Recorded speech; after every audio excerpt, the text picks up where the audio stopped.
tirar, pero todo eso hay que tirarlo en un volquete, boludo. ¿Dónde se tira eso? Sí, es más de lo... ¿Dónde lo querés tirar eso? Esto requiere muchas bolsas de consorcio, los escombros, unas bolsas de escombros.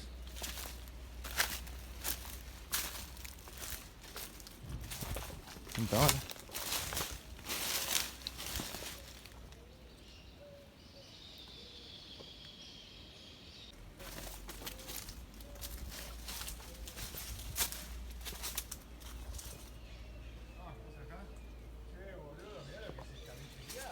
Mirá esta. Acá hay que pedir un volquete.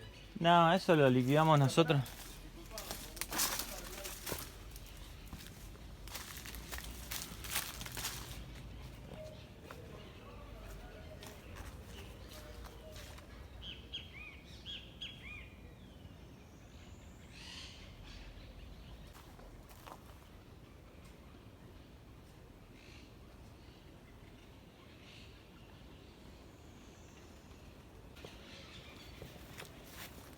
Che, estas mesas estuvieron acá. Andá a saber cuánto tiempo hace que están acá. No podés dejar mesas a la intemperie. De madera. De madera, Mínimo abajo la del savia, techito. la Mínimo salvia. dentro del techito. Mirá lo que es esta mesa. Esta mesa necesita lijado. Bueno, pero la casa ahora le tiraron ahora, hace poco, en diciembre.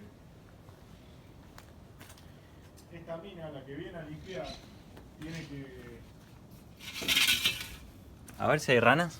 Ah, era gatito.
¿Qué es lo que más te gusta vos?